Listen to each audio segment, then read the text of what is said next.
बच्चों के लिए सैम्पल पेपर्स वगैरह है, और ख़ासतर ख्याल रखा गया है जूनियर बच्चों के लिए। छोटे बच्चों के लिए भी हम लोगों ने हिंदी और इंग्लिश की स्टोरी बुक्स रखी है।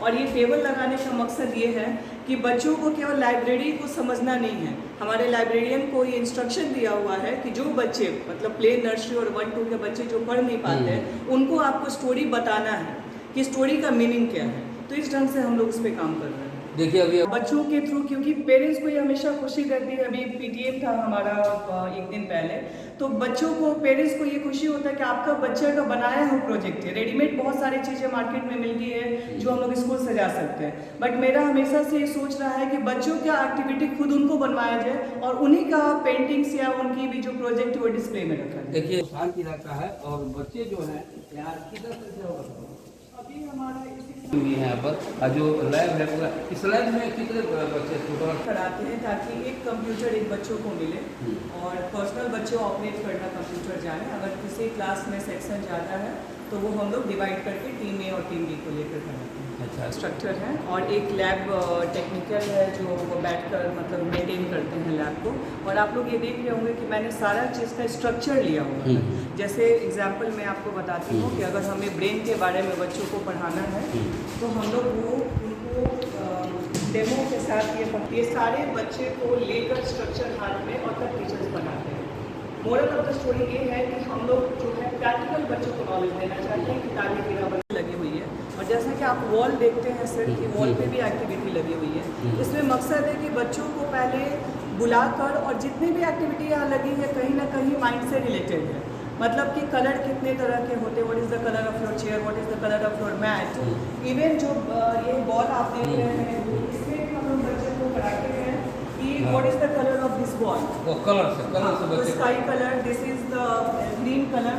तो डिफरेंट टाइप ऑफ कलर बच्चे जानते हैं। ये जो आप उनकी चेयर देख रहे हैं इसमें डिफरेंट टाइप ऑफ नंबरिंग दिया हुआ है। जैसे जैसे बच्चों को 10 बच्चों को हमने बैठा दिया और उनसे हमने पूछते हैं what is the number of your chair, तो वो बोलेंगे माइन चेयर इज 3, मेरा 4 है, मेरा 10 है। तो इससे क्या है, काउंटिंग सीखते हैं बच्चे, काउंटिंग सीखते हैं। इवन ये जो है अल्फाबेट्स अरेंज करने का है, ये जो वॉल पे लगी हुई है। हाँ, वो वॉल पे जो आपको लगी हुई है वो शेप एंड साइज है। व्हाट इज द नर्सरी कि बच्चों को मालूम हो कि what is the meaning of library, आपकी लाइब्रेरी है क्या। ज़्यादातर मैं देखती हूँ कि सीनियर बच्चों में जब हम लोग 7, 9, 10 के बच्चों को डील करते हैं तो उनका बेस बहुत ही कमज़ोर रहता है। जिस स्कूल से वो आते हैं, जिस बैकग्राउंड से वो आते हैं, तो हमें बहुत मेहनत करनी पड़ती है और इसका इफेक्ट होता है 10th रिजल्ट पे। क्योंकि उनको उस समय लिखना ये पॉसिबल नहीं कि उनकी राइटिंग ठीक कराई जाए, उनको टेंस का नॉलेज दिया जाए। तो ये शुरुआत हम लोग प्ले से ही करते हैं कि उनकी बेसिक जो चीज़ है वो कॉन्सेप्ट क्लियर हो। अब जो है हम लोग का तो बस इतना ही नया है। लेकिन एसएन मेमोरियल इंटरनेशनल स्कूल के बहुत सारे बच्चे अभी बैंकिंग में काम कर रहे हैं। एक उसमें उन्होंने आर्मी ज्वाइन किया है, 2 बच्चे बैंक में ज्वाइन किया हुआ है और कुछ कॉर्पोरेट वर्ल्ड में काम कर रहे हैं। तो बहुत ही मतलब वो जब बच्चे फ़ोन करते हैं या आते हैं स्वीट्स लेकर के मैम मैंने ये अचीवमेंट किया, तो मुझे ये लगता है कि जितना भी मैंने मेहनत किया, जितना भी पसीना बहाया, जितना भी गर्मी मैंने सहा, तो उसका रिजल्ट मुझे मिल गया और उस दिन मुझे सुकून की नींद आती है। देखिए उस दिन सुकून की नींद आती है। एसएन मेमोरियल विद्यालय में अग्निपथ योजना को लेकर शिक्षकों के बीच डिबेट कंपटीशन का आयोजन विद्यालय के निदेशिका स्मिता सिंह के जजमेंट में किया गया, जिसमें टीम ए और टीम बी में शिक्षकों को बांटा गया और सभी छात्रों को दर्शकों के रूप में बैठाया गया। इसका मुख्य उद्देश्य छात्रों को अग्निपथ योजना से अवगत कराना, छात्रों को किसी भी मुद्दा पर बहस करने में या उसे सही गलत कहने में कठिनाई ना हो, सभी छात्रों के मानसिक विकास में वृद्धि कराना, अग्निपथ योजना के तहत डिबेट कंपटीशन के द्वारा देश प्रेम कराना। इस कंपटीशन में टीम ए जीता और टीम बी को हार का सामना करना पड़ा।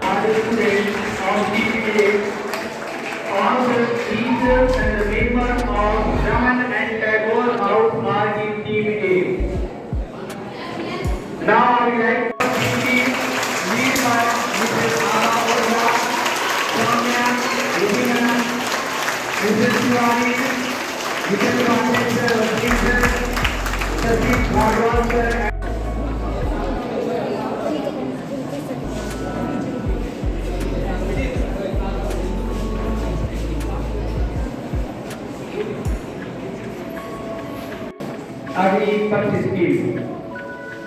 प्यारे बच्चों, पूरी हिंदुस्तान में एक आग लगाने वाली बात आ गई सबके सामने में। Thank you ma'am.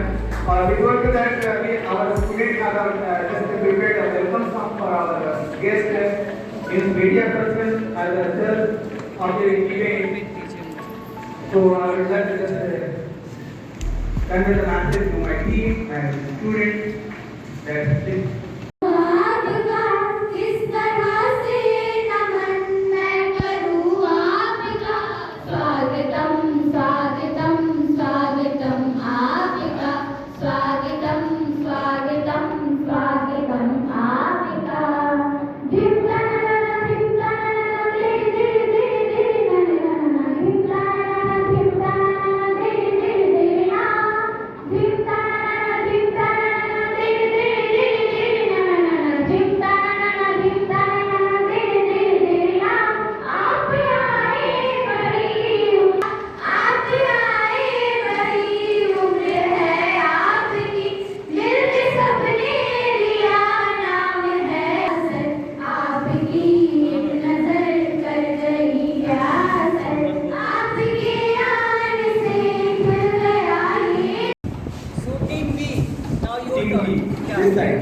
So team B will start in against of against just clap for team B.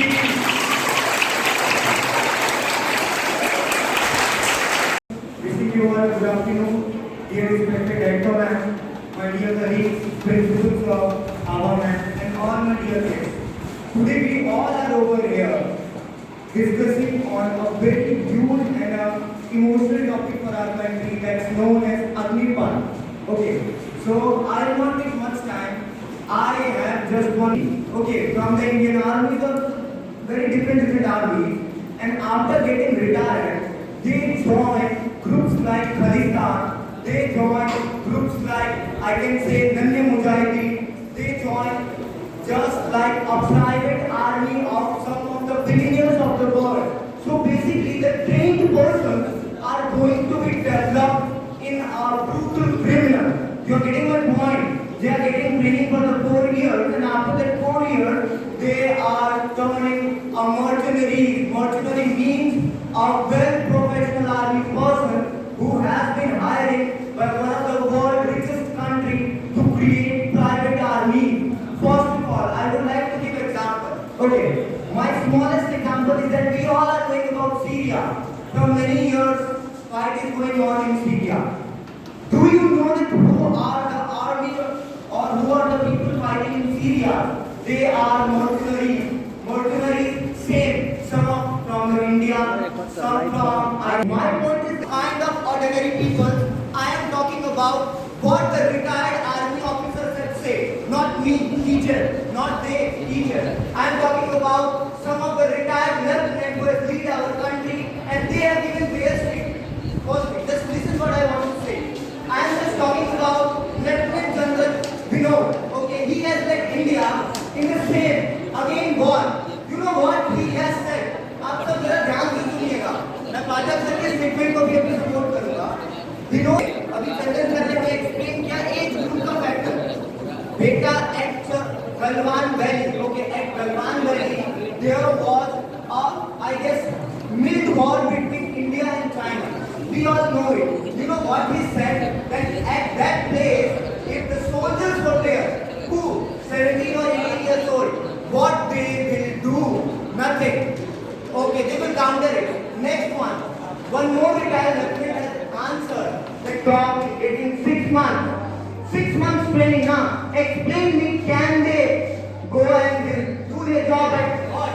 Highest world peak, where glaciers, Siachen glacier.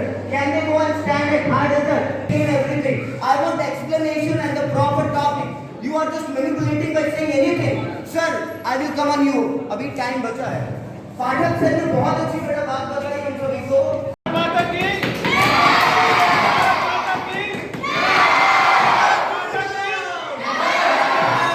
I am very proud to be Indian, really. I just want to focus that India is the second largest populated country in the world, but in the next year, it will be the largest populated country in the world. How we can fulfill the employment, how we can give the money to the every individual. My dear Anand Harsh sir, just control yourself, control your emotion. They are not the stupid. Whosoever is a part of the public of the scheme is ugly. कोई stupid नहीं है, ये सारे हमारे Indians ही हैं।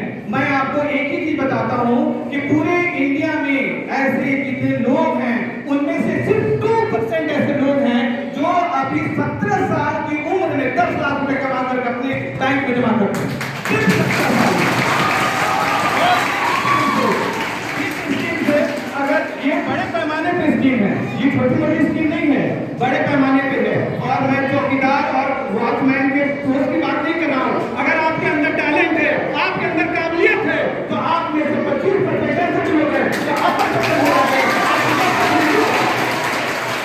लेकिन आपके अंदर टैलेंट नहीं और आप चाहते हैं रिटायर करके रिटायरमेंट का पैसा और पेंशन ले, इम्पॉसिबल। मैं आपको बताता हूँ वर्ल्ड की सबसे ज्यादा अच्छी आदमी किसको मानते हैं? किस कंट्री को? नहीं, इंडिया को छोड़ के दूसरा बताए, यूएसए। सबसे ज्यादा टेक्नोलॉजी अगर किसी आदमी की है तो यूएसए की है। और यूएसए गवर्नमेंट ने ये स्कीम लगाया है कि हर यूएसए पीपल को, अमेरिकन को 8 इयर्स के लिए आर्मी में एम्प्लॉयमेंट अपना देना पड़ेगा। अगर आपके अंदर नेशनलिज्म है तो, अगर आपके अंदर थोड़ी सी राष्ट्र की भावना है तो आप अपना 4 साल अपने देश के लिए कुर्बान कर सकते हैं। स्कीम छोड़िए, वीर छोड़िए, सारी चीजों को छोड़िए। मैं फिर उसी जगह पे आ जाऊंगा। मैं 4 साल पहले भी मेरे हाथ में 10 रुपए थे, आज भी 10 रुपए हैं। मैं इसी को मानता हूँ, लेकिन 4 साल में आपसे कंट्री हो सकता। और मैं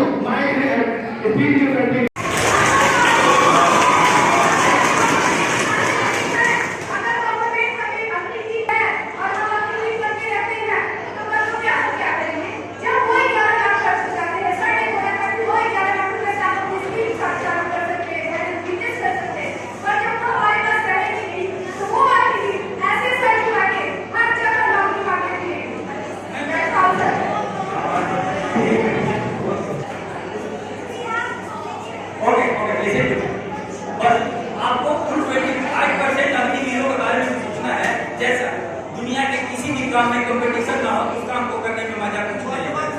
लेकिन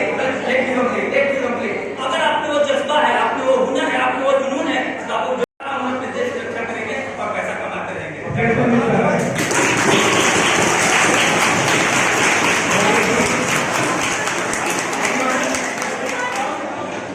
सिखाना था आप लोगों को कि डिबेट होता कैसे है। हर काम करने के लिए सारे लोग रेडी है, लेकिन सिस्टमैटिक में से काम कैसे किया जाए, इस कारण से हमने ये डिबेट रखा था टीचर्स के बीच और अपने हाउस को बढ़ावा देने के लिए कि कंबाइन हमने किया था। आगे जो हम लोगों का मकसद है और इसको नेक्स्ट कमिंग मंथ और सैटरडे में ये डिबेट में आप लोगों ने बहुत कुछ सीखा अपने टीचर से, राइट? तो इस पर हम लोग काम करेंगे और थोड़ी देर में विदिन अ मिनट में इसका रिजल्ट की अनाउंसमेंट करूंगी और जो भी विनर होंगे उनको दी जाएगा। Thank you. स्पोर्ट्स हाउस में 3 पॉइंट से वो विनर है।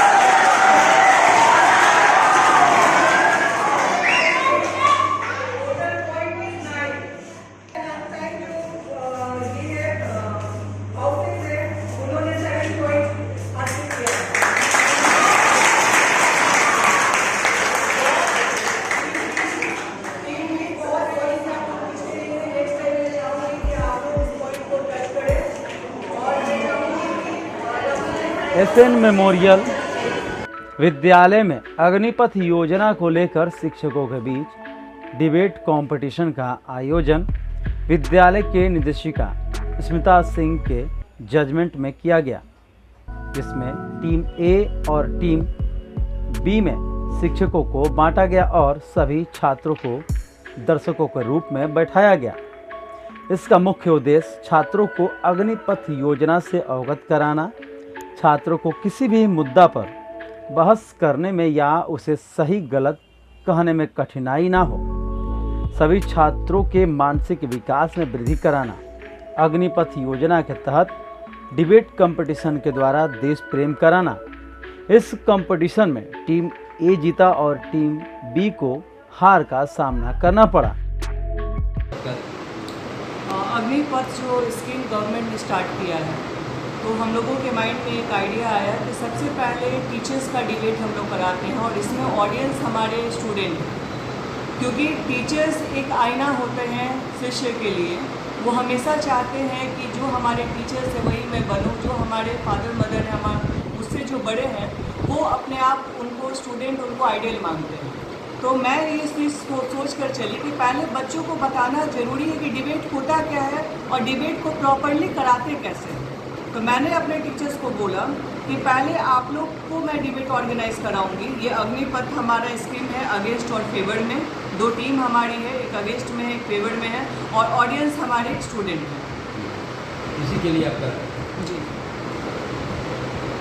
है, किस तरह की होती है, क्या क्या SM मेमोरियल का हमेशा से ये सोच रहा है कि कुछ डिफरेंट करूँ, कुछ अलग करूँ सब लोगों से। मेरा जो ज़्यादा ध्यान बच्चों का मोरल डेवलपमेंट पे होता है। जैसे मैं देखती हूँ कि स्कूल में चैप्टर पढ़ाई करते हैं और क्वेश्चन आंसर करके वो चैप्टर को फिनिश कर देते हैं, लेकिन नहीं, हमारे स्कूल में पढ़ाने का तरीका कुछ और है। मैं चैप्टर को बच्चों को बहुत डीपली पढ़ाती हूँ, फिर उनका जो मोरल ऑफ द स्टोरी बच्चों का क्या है वो बच्चों से हम लोग पूछते हैं। क्वेश्चन आंसर जो है एक्टिविटी के थ्रू हम लोग कराते हैं और जो चैप्टर का कैरेक्टर है वो कैरेक्टर बच्चों के थ्रू हम लोग प्ले कराते उनको कराते हैं। और हर वर्ड मीनिंग पे हम लोग फोकस करते हैं। डेली हम लोग के स्कूल में 5 वर्ड मीनिंग बच्चों को दी जाती है होमवर्क के तौर पे और उसको कहा जाता है कि सेंटेंस बना के लाइए। इसमें उनका मोरल डेवलपमेंट के साथ साथ और बहुत अच्छा प्रोग्रेस हो रहा है।